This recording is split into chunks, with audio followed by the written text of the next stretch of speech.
welcome to day 7 of this new coach training. Happy Sunday. Thank you so much for sticking it out. We've made it through almost an entire week and it's been awesome. So awesome to see you all participating and actually taking action into your business. So I apologize. I've had some technical difficulties with my camera today, so finally got it figured out. But today I'm really excited to talk to you about building relationships, telling your coach story, which in turns you're going to be building more relationships. So telling your coach story is something that some people have a really hard time with and some people find it really easy. It kind of depends on what your story is. For some, your story may be a little bit harder to share, and some parts of your story maybe you can't share the whole thing. But as you get further into coaching, you will realize that kind of the more you unpeel about yourself, the more people feel like they know you, the real you, and can actually relate to you.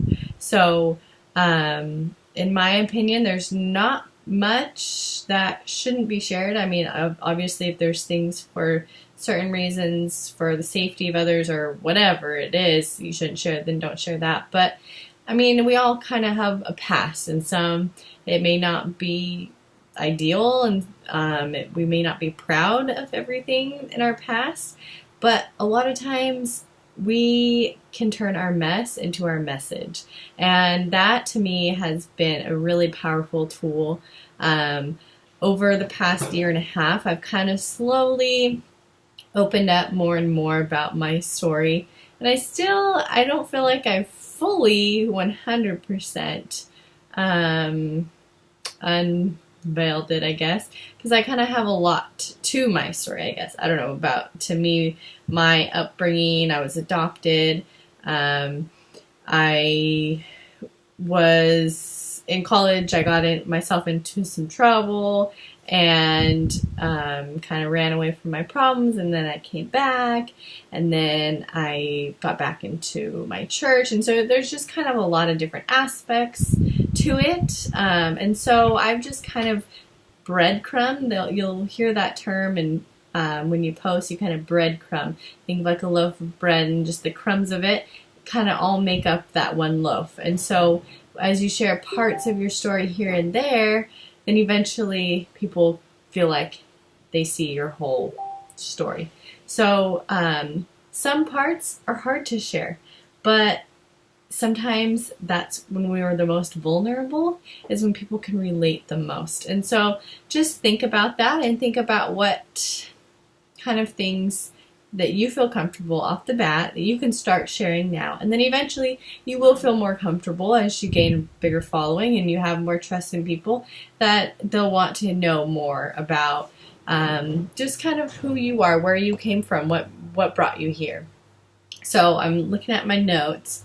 A huge thing when you're writing your posts. So your homework assignment, and what I'm going to talk about, is to go over kind of this interview that you're going to do with yourself and ask yourself these questions, or you're going to have somebody ask them to you and you're going to respond to them. But this is going to create content for your posts. And so when you go and post on your social media, you're going to have content to share. You can take a one-liner from it. You can take a whole paragraph, a whole answer to one of the questions, whatever it is. You're basically going to have all this content to create. And the most important thing when you are posting is to post like you are talking. So it sounds just like you. So if you say, "That's super cool," which is what I just say super cool all the time. I say that in my posts all the time. If you say "dude" or whatever little quirky thing you may say it in your posts so that when people read it, they can hear your voice. And that's you talking. And because text is, when you're just reading text, it's not always interpreted the way that sometimes you may think. And so the more you can have it be how you talk, the more people are going to feel like it's real and that's you talking. Another thing is we are not always going to have easy days. Our days are not going to be all sunshine and rainbows. We are a coach and now life is great. That's just not reality. Life's going to suck at times. Things are going to happen. Tragedies are going to happen. You're going to have a rough day. You're going to not want to work out. You're going to eat horrible. Whatever it is, you're going to have hard days. And what I have found is that sharing those hard times has really been something that has gained trust in my followers. So when you are sharing that you've had a really rough day, that you're just really down, or you didn't want to work out, you didn't work out, or whatever it is, you're a mom and you're just struggling, whatever your struggle is, share that. Share the struggles. You don't want to go on your social media and look at it as this highlight reel of how great your life is, because it's just not realistic. That's not real life. And so you want to be real and honest, and you want to share those struggles. So share that. But there's one little catch. You don't want to be negative Nancy. So you don't want to just post you had a sucky day, life sucks, which it may seem like it does in that moment, and that's okay to feel like that sometimes. But you don't want to just kind of leave it at that. Always try and tie it back to how you're using this to push you forward, or you're using this to learn from you're learning from this experience. So turning your mess into your message. So you had a hard day, your car broke down, you ran out of gas, all these things suck. But then at the end, you were able to get it fixed. Somebody came and helped you. Find the positive. Sometimes it's hard. I get it. I know it's not always easy. But try and find some positive. So at the end of your post, you're tying it back so you can show the positivity. That's been huge for me because I've been able to share the hard times, share my struggles, and people will message me and thank me for being so real and honest. They really appreciate that.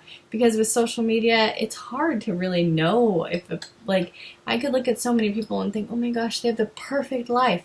But it's just, that is not real life. So, sharing that, but then also just finding the positive in it. And people will always comment on how much they enjoy that I keep positive on it, which I'm not always a positive person, but this coaching business has really shifted that for me, and I've become a much more positive person since becoming a coach. So your homework is going to be to do this interview. Now we're going to go through these questions, and it is 11 questions, and I would suggest having your spouse, your partner, or friend, mom, dad, brother, sister, somebody asking you these questions, and then you just answering them. Don't stress about it. Don't try and make it all perfect and wordy. Have it be you. Whatever comes on the top of your head, you. And one thing that might be kind of fun to do is to just record yourself so that you're not actually typing it out, or you're not sitting there waiting. You can actually have that conversation. Don't worry about the length of the answers. Just answer. From the first thing that comes to your mind. So if you do the voice recording, they can ask you the questions, you can record it, and then afterwards you can go back and type it up. You can have somebody do that for you, you can do it yourself, but you can type it up. And this is going to create that content for you. But by doing that, by just doing the recording, you're kind of able to hear your real answers a little bit better. So the first question, what attracted you to the coaching business? So for me, what attracted me to it was a couple things. I needed money badly, and I loved the community. I felt like as a new mom, I had this brand new identity. I didn't know who I was, didn't have as many friends that I could go out with, and so it was this place that I felt like I belonged, and that's what I really was attracted to.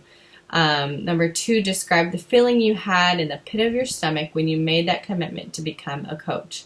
What was it that finally made you push the sign up button? For me, it took me 6 months to sign up. And I was afraid. I thought, it's too good to be true. I'm always a quitter. I quit everything I do. But I finally got to the point where I was literally saying to myself, what do I have to lose? We are broke. I have no choice. I have to go back to work. So I can either make this work or I can go put my son in daycare. So, excuse me. I just remember I remember the first day I signed up, I was just excited. I had hope again because I felt like we were going nowhere. We were just stuck in this dark tunnel and we were going to be in school forever. We're never going to get out. We're never going to get on our feet. We were in an apartment that we couldn't afford. And so I just finally, when I did this, I just could see a way out. I could see that we are not going to be stuck here forever. And that feeling to me is something that I want for more people. Number 3, what is your why with Shakeology? Why do you make that investment each month? Does it lower cholesterol? Does it curb your cravings? Convenience. For me, convenience is huge. That's one of my number ones. Curbs my cravings, helps clear out my skin, gives me more energy. I can go on and on. Why is it important for you to make your health a top priority in your life? For me, my son. I want to be healthy and to have him watching me and to have him starting to work out because he sees mom doing it. That's why. That's why I do it. What does your dream life look like? How does coaching play into that? Coaching is one of those things where it can be the bread and butter for you. It can support your family. It can get you out of debt. It can get you on your feet. It can get you living a life of your dreams. It can get you living your dream life. But it's also an avenue. So it's an avenue for you to be able to do what you really want. So this coaching business is something that I really want. But I also want to be able to go and travel. I also want to be able to be a strength and conditioning coach and not have to worry about which job to take, which one pays better, which one does. I can just pick whatever one I want to do. So it's that avenue to create more for you that you can decide what else you want to do. Recall a time that you remember being so proud of yourself. We all have a time. Don't be embarrassed. You pick that time that you were proud and then talk about that. That can be used in a post. When you're trying to talk to your challengers about being proud of themselves for working out for 5 days in a row or following the meal plan, you want to be able to have that same feeling towards yourself and to be able to be proud of yourself. So try and remember that time when you were proud of yourself. The other questions, I won't answer all of them, but recall a time that you went through a struggle, and while at the time it may have been painful, and now you see that it didn't happen to you, but it happened for you. And I'm a firm believer in this, that things do not happen to you, that they happen for you, and that there's a reason for it, and that you can use that as a driving force. So, number 8, why are you excited that personal growth is now part of your job description? I don't know very many jobs that actually have that as their job description. That one's pretty awesome. Number 9, if you had $1 million, who would be the first people, animals, organizations you would love to be able to help with that kind of money? That can be used in a post, being like, this is what I'm going to do, watch me. I can't wait for this, when I can donate here, or when I can help pay for my mom to go on a vacation, or whatever it is. Think of those things, and that's what's going to motivate you to keep going. Number 10, what is life all about to you? What is your purpose on this planet? That's a deep one. Number 11, they say you're an average of the 5 people you hang out with most. Excuse me. What are your dream team kind of people? What kind of people would you just love to have in your circle? This is like the avatar again. Creating that avatar, your tribe, your vibe attracts your tribe. So find out what kind of people you want on your team, and you will find those. So that's all I have for you today. Go out and answer these questions honestly, raw, real. This is you. Tell your story. Don't be afraid, because you don't want to attract the masses. You want to attract people like you. So you're not trying to just post something for everybody, because not everybody is going to like you. And it's just reality. And so find your niche, find your people, and talk to those people. Find your avatar, talk to that person in your post. Tell your story, be raw, be real, because that's when people can relate to you and they feel comfortable with reaching out to you. So when you have finished this, comment below with your answers, or just talk about the interview, however you want to just show proof that you did it. And we are so excited. Get ready for this next week. It's going to be really exciting, and can't wait to chat more. We've got some awesome topics coming up. Hope you're having an awesome Sunday.